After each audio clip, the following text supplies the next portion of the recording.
제목은 너 무엇 주느냐입니다. 다 같이 한번 따라 해볼까요? 너 무엇 주느냐.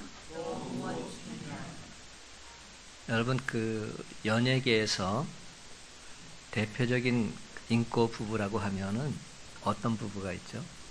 딱 생각나는 부부가 있어요? 그래요? 생각이 탁 나나 보네. 맞아요.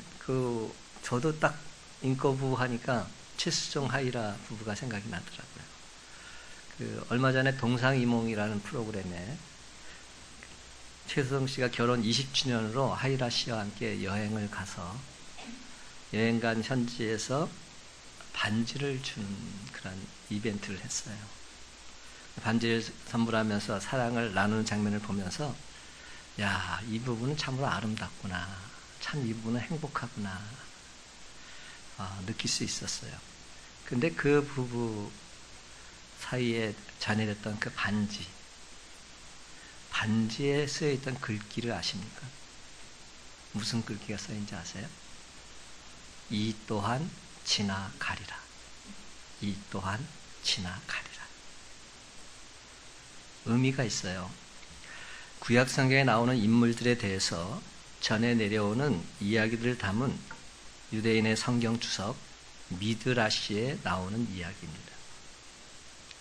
어느 날 큰 전쟁에서 승리한 다윗은 승리의 기쁨을 오랫동안 기억할 수 있도록 반지를 만들기로 결정했습니다.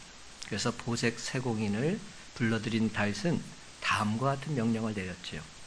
반지를 만들되 거기에 내가 큰 승리를 거두어서 기쁨을 억제하지 못할 때 그것을 조절할 수 있는 글귀를 새겨 넣어라.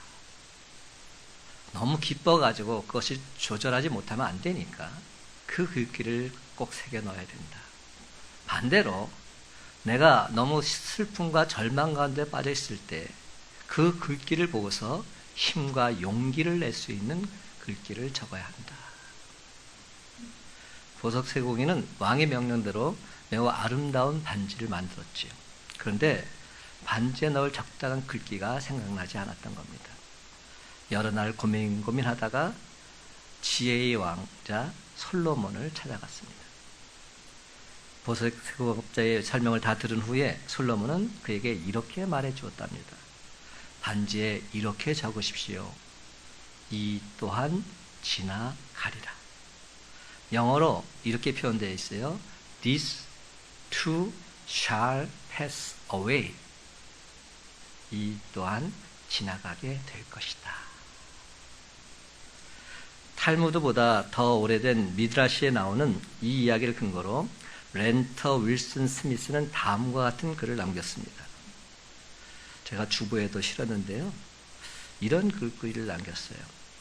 거대한 슬픔이 노도의 강처럼 평화를 파괴하는 힘으로 그대의 삶으로 쳐들어오고 소중한 것들이 눈앞에서 영원히 사라져갈 때 힘든 순간순간마다 그대의 마음에 말하라.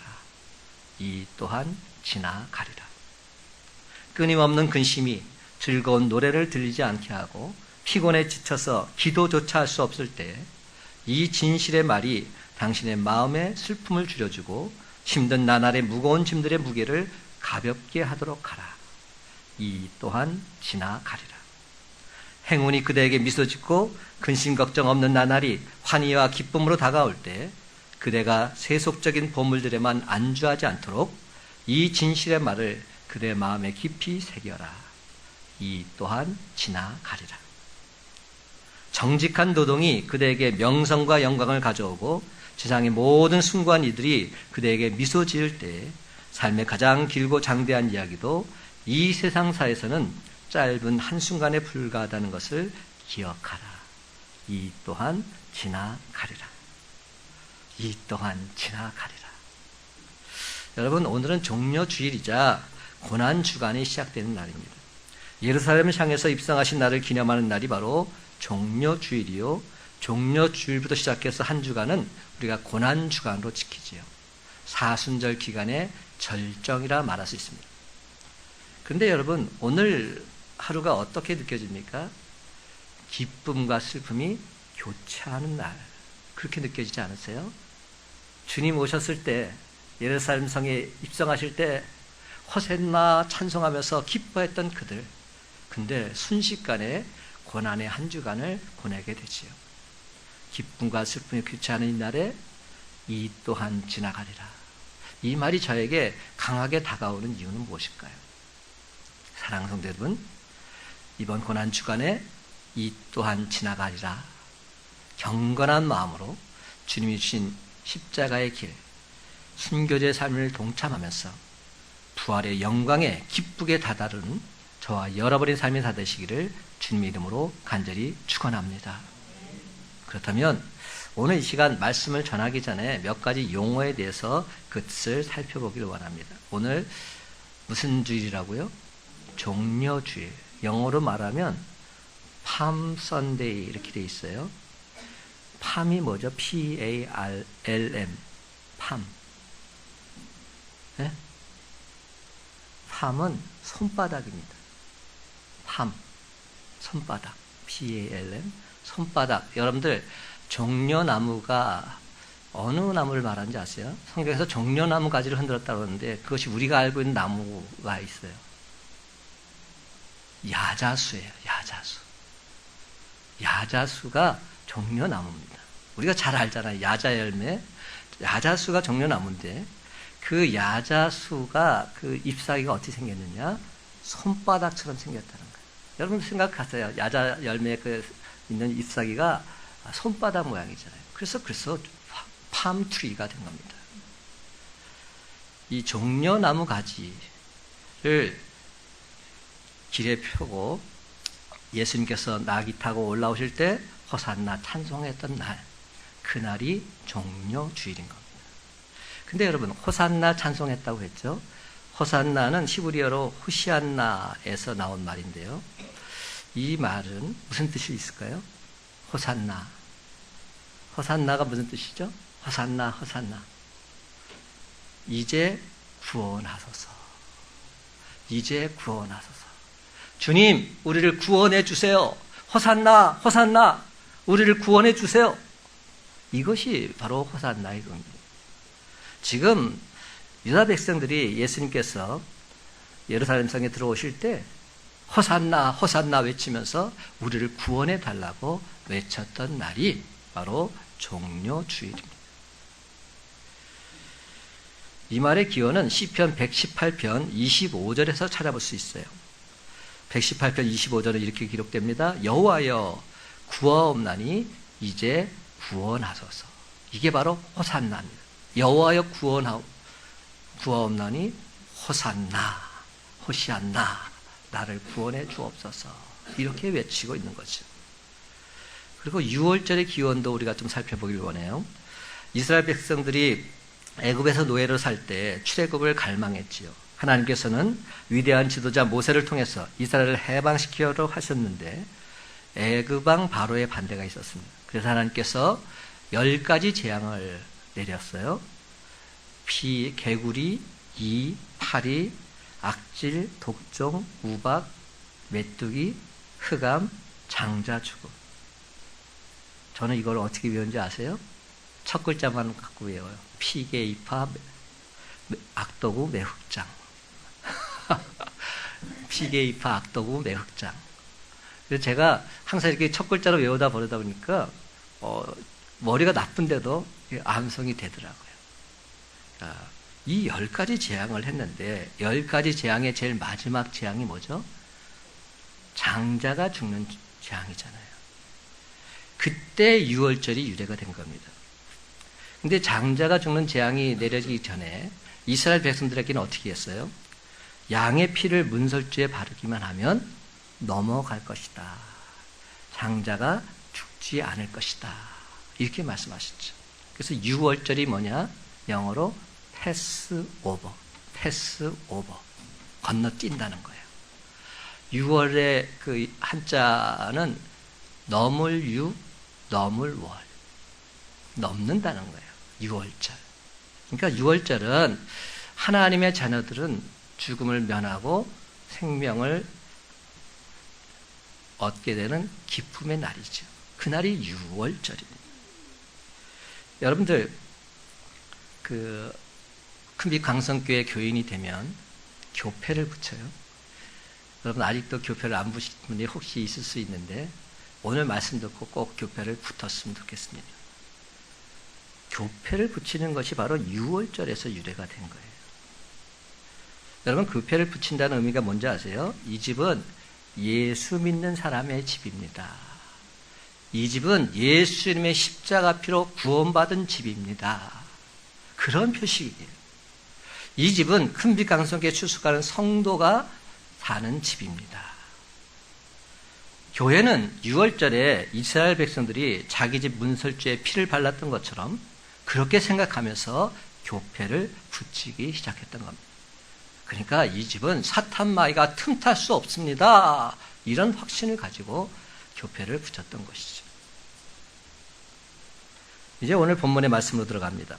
해마다 유월절이면 많은 사람들이 예루살렘으로 예배하기 위해서 모여들었습니다.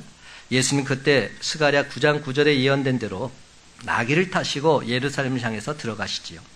예수님의 그 길은 며칠 후에 십자가에 못 박혀 죽어야만 하는 죽음의 길이었습니다. 그런데도 사람들은 예수님이 큰 일을 해낼 것이라는 기대를 갖고서 예수님의 뒤를 따르면서 이렇게 외칩니다. 호산나 호산나 우리를 구원해 주옵소서. 그것은 바로 그 순간 예수님의 예루살렘 입성을 위해서 이름도 없이 빛도 없이 준비한 사람도 있었습니다. 마태복음 10장 42절에 보면 또 누구든지 제자의 이름으로 이 작은 자 중 하나에게 냉수 한 그릇이라도 주는 자는 내가 진실로 너에게 이르노니 그 사람이 결코 상을 잃지 아니하리라. 그런데 예수님께서 예루살렘에 들어가실 때 냉수 한 그릇 정도가 아니라 예수님을 위해서 엄청난 희생까지도 감수하려고 했던 그런 사람들이 있었다는 겁니다. 그러면 오늘 시간 그 사람들이 누군지 무엇을 드렸는지 살펴보면서 하나님의 은혜에 함께 나누었으면 좋겠습니다. 첫 번째로 어떤 사람이 있었죠? 나귀를 드린 사람이 있었어요. 나귀를 드린 사람. 한번 따라 합시다. 나귀를 드린 사람이 있었습니다. 4절과 6절 말씀 4절부터 6절까지 함께 있습니다. 시작. 제자들이 가서 본즉 나귀 새끼가 문 앞 거리에 매어 있는지라 그것을 푸니 거기 서 있는 사람 중 어떤 이들이 이르되 나귀 새끼를 풀어 무엇 하려느냐 하매 제자들이 예수께서 이르신 대로 말한데 예 허락하는지라. 아멘. 그렇습니다. 여러분 예수님께서 예루살렘에 입성하실 때 가장 크게 한몫했던 사람은 바로 나귀를 드린 사람이었어요. 이는 성경에 이름도 기록되지 않은 사람입니다. 하지만 예수님께서는 스가랴 9장 9절의 예언 말씀을 그대로 이루고 계십니다. 예수님께서 나귀가 있는 것을 알고 계셨고 나귀 주인도 알고 계셨습니다. 그리고 제자들을 나귀가 있는 곳으로 보내셨지요. 그리고 만일 누가 왜 나귀를 끌고 가느냐 묻거든 주가 쓰시겠다 하라 말씀하라고 했습니다. 얼마 후에 심부름을 간 제자들이 예수님 말씀 그대로 나귀를 끌고 옵니다. 근데 여러분 그 당시 유대 백성들의 삶 무척 힘들고 어려운 상황이었습니다. 나귀는 그들의 생계수단이기도 했고요. 수동수단, 통신수단으로 귀하게 사용되기도 했습니다. 그러므로 그 나귀를 그냥 아무 이유 없이 준다는 것 불가능한 일이었어요. 그런데도 한 번도 타보지 않은 나귀 새끼를 예수님이 쓰시겠다 말씀하시는데 그 나귀 주인은 쾌히 승낙하고 그 나귀를 내어주고 있는 겁니다. 여러분 이것이 과연 쉬운 일이었을까요? 제가 일부 예배 때 이런 예를 들었어요. 만약 여러분 중에 한 사람이 지금 새롭게 자동차를 샀다. 그래서 희원이를 딱 예를 들었어요. 희원이가 공부도 잘하고 해서 그냥 엄마 아빠가 너무 기뻐서 차를 한 대 딱 사줬어요. 예쁜 차. 작은 차지만 예쁜 차. 근데 아직 지금 그 차가 번호판도 안 갈았어요. 임시 번호판이고 지금 비닐도 안 뜯었어요. 근데 갑자기 누가 딱 와서 이거 이대성 목사가 좀 탈 테니까 좀 빌려줘라. 그러면 빌려줄 수 있느냐? 그랬더니 희원이가 먼저요. 빌려줄 수 있대요. 그래서 제가 설교하다가 갑자기 이상해졌어요. 이게 빌려주지 말아야 되는데. 근데 만약에 우리들이라면 그 빌려줄 수 있냐 그럴 때, 목사님 안 돼요. 이래서 안 되고 저래서 안 돼요. 목사님 다른 차 쓰시지요. 뭐 이렇게 말할 겁니다. 그것이 일반적인 일이겠지요. 근데 지금 오늘 말씀을 보면 갑자기 예수님이 나귀 새끼를 쓰시겠다고 하는데 그냥 아무런 보장 없이 그냥 무조건적으로 나귀를 주는 겁니다. 선뜻 내놓고 있는 겁니다.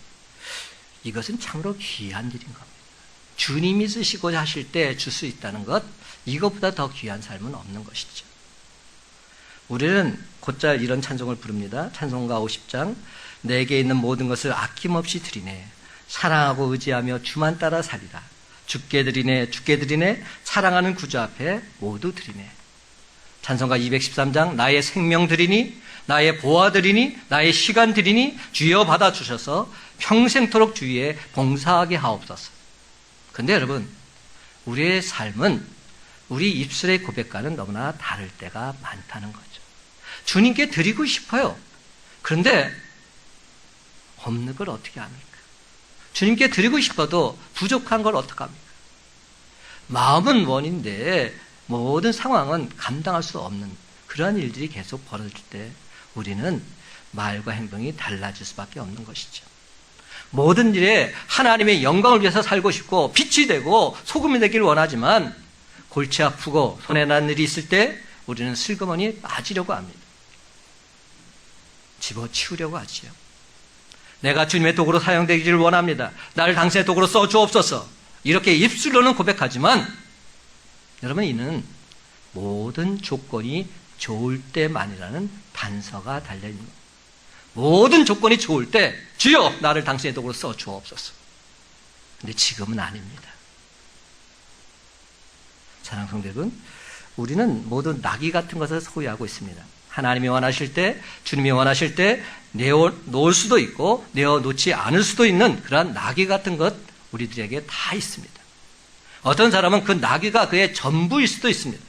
어떤 사람은 나귀가 시간일 수 있고 돈이요, 지식이요, 기술이요, 체면일 수 있습니다.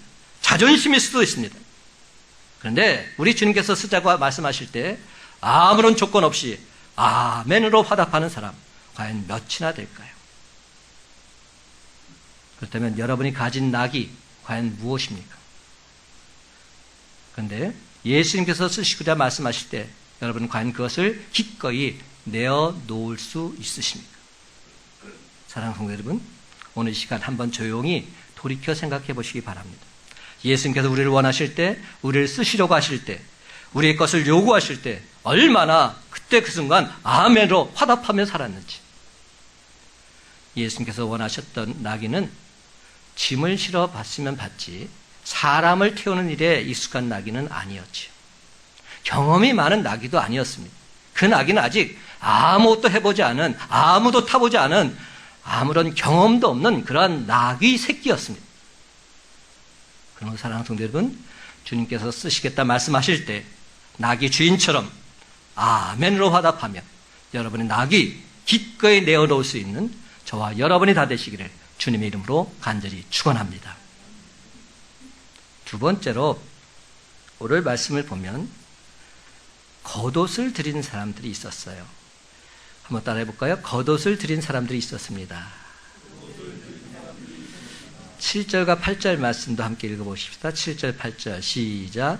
나귀 새끼를 예수께로 끌고 와서 자기들의 겉옷을 그 위에 얹어 놓음에 예수께서 타시니 많은 사람들은 자기들의 겉옷을 또 다른 이들은 들에서 벤 나뭇가지를 길에 펴며. 사랑하는 성도 여러분, 겉옷을 벗어서 나귀 위에 얹고 길에 폈다 이라는 의미는 뭘까요? 존경한다는 겁니다. 존경의 표시입니다. 여러분, 그들의 옷은 우리들의 옷과 다른 것이었어요. 그들이 외투를 벗는다는 것, 자신의 속을 드러내게 되어 있는 부끄러운 행동이었습니다. 우리는 여러 가지 옷을 많이 입죠. 특히 겨울철 보면 서너 개는 기본이죠. 많이 껴 있습니다. 근데 그 지역 사람들은 날씨가 덥기 때문에 한두 개 걸쳐 입는 옷이 전부입니다. 그냥 속옷에 겉옷 하나 걸치는 게 그게 전부라는 거죠. 그런데도 그들은 예수님을 위해서 자신의 부끄러움을 개의치 않고 옷을 벗었던 겁니다. 그들은 예수님을 위해서라면 자신이 당하는 손가락질, 모욕, 모든 것 참을 수 있었던 겁니다. 아무런 상관이 없었어요. 신앙생활하는 우리는 예수님을 믿고 하나님 나라를 소망하며 살아가는 사람들입니다. 그렇다면 우리도 하나님을 위해서, 예수님을 위해서 겉옷을 벗을 수 있어야 하지 않을까요? 그런데 여러분, 이는 우리가 입고 있는 그 옷을 말하는 의미가 아닙니다. 내가 입고 있는 옷, 그것을 벗으라, 이런 의미가 아니라는 겁니다. 어떤 사람은 지식의 겉옷을 벗어야 합니다. 좀 배웠다는 사람들, 자기의 지식으로 성경을 판단하고 해석하고자 합니다. 제가 목회하면서 느낀 점은 정말로 많이 배운 분들은 겸손하다는 사실. 제대로 배우고 많이 배운 사람들은 정말로 겸손합니다. 그런데 조금 좀 배운 사람들, 그냥 아는 척하고 교만하기 그지없어요. 그러므로 주님 앞에서 자신의 지식의 겉옷 벗어 던질 수 있어야만 합니다. 또한 우리는 신분의 겉옷 또한 벗어야 합니다. 머리 숙여 겸손해야 합니다. 교회의 직분은 신분 표시가 아니지요. 집사보다 권사가 높고 권사보다 장로가 높고 장로보다 목사가 높은 그런 신분 계급이 교회 조직이 아니라는 겁니다. 하나님의 일을 위해서 맡겨진 각자의 직분일 따름입니다. 그러면 여러분, 신분의 겉옷을 벗어버리고 예수님처럼 대신 겸손의 겉옷을 입는 저와 여러분 되시길 간절히 바랍니다. 또한 감정의 겉옷, 체면의 겉옷, 자존심의 겉옷 다 벗어 던져야 합니다. 예수님 때문에 참고 인내하며 용서를 구하고 사랑하며 웃을 수 있어야 합니다. 사랑하는 성도 여러분, 겸손하게 세상적인 모든 겉옷을 다 벗어서 주를 위해서 펼쳐드리는 우리의 삶이 되기를 바랍니다. 그래서 저와 여러분은 말미암아 오직 주님만이 홀로 영광 받으시는 놀라운 역사가 우리의 삶 속에 넘쳐나시기를 예수님 이름으로 간절히 축원합니다. 마지막 세 번째로 종려나무 가지를 흔들면서 호산나 노래했던 사람들이 있었습니다. 한번 따라 합시다. 호산나 노래했던 사람들이 있었습니다. 9절과 10절 말씀 다 같이 함께 있습니다. 시작.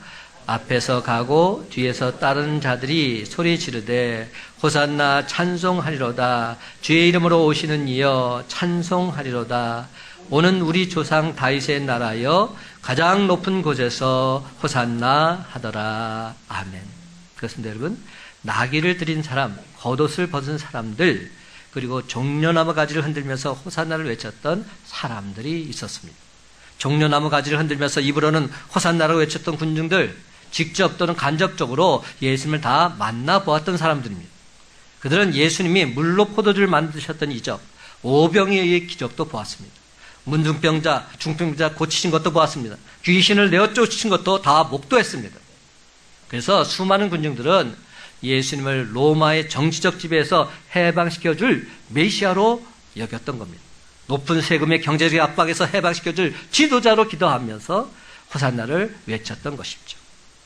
로마 식민지 백성들의 한숨과 탄식, 불안에서 온전히 해방시켜줄 혁명가로 기대하면서 호산나 이제 구원하옵소서, 우리를 구원해 주옵소서 외치면서 예수님을 영접했던 겁니다.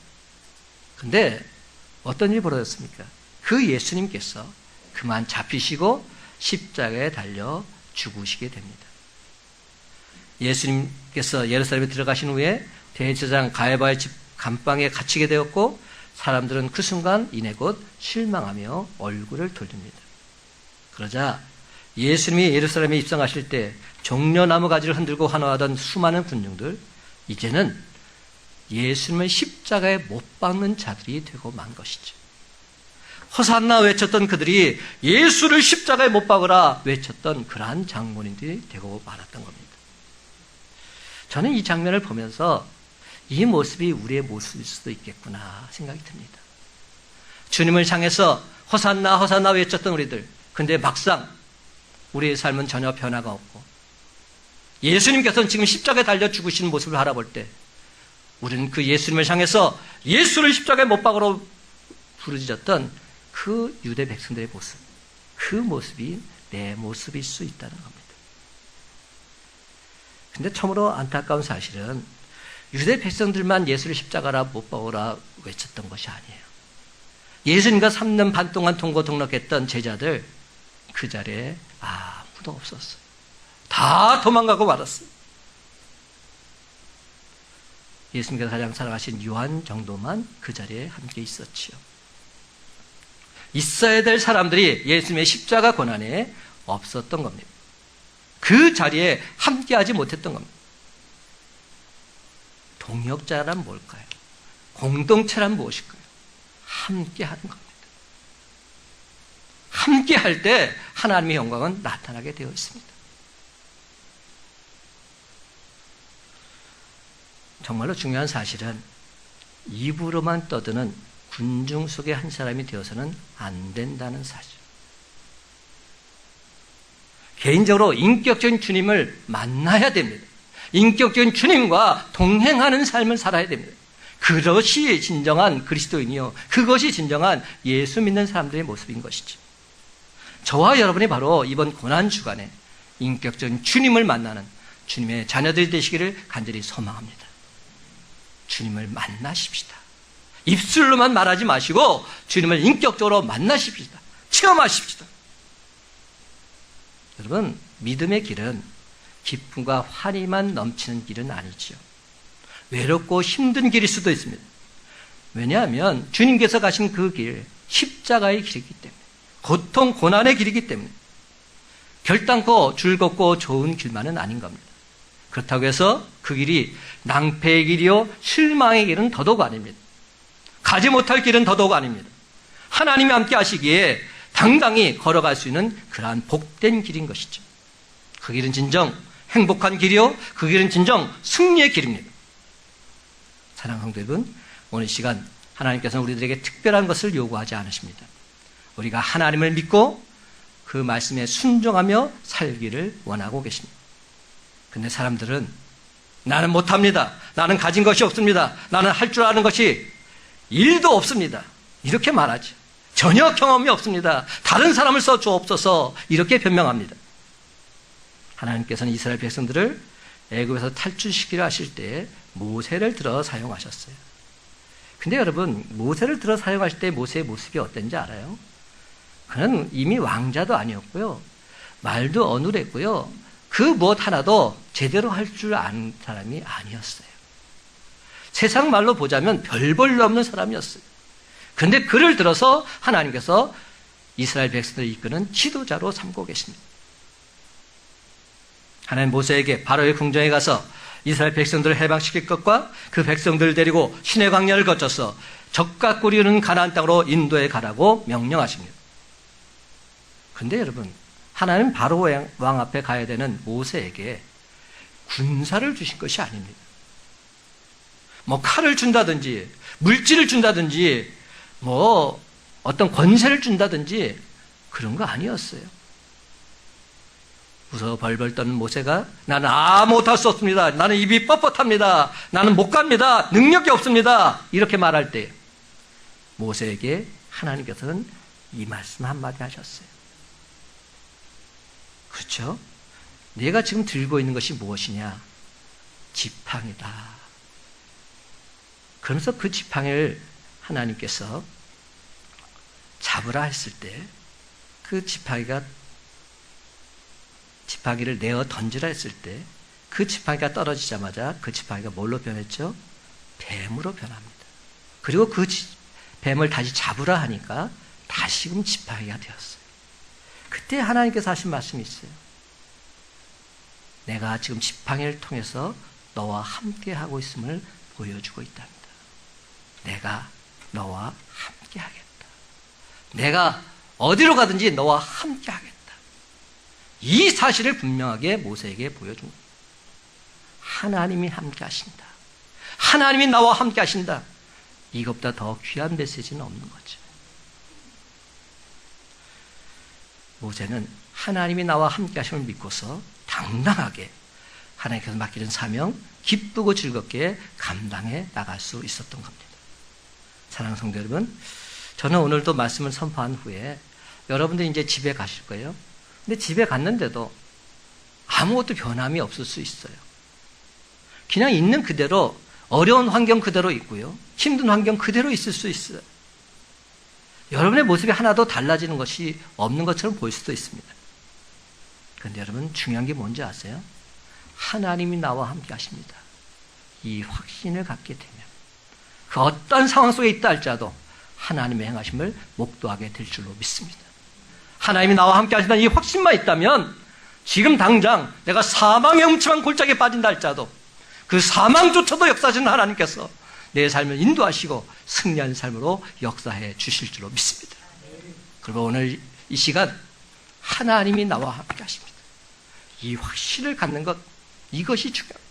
하나님이 나와 함께 하시기만 하면 문제될 것이 없습니다.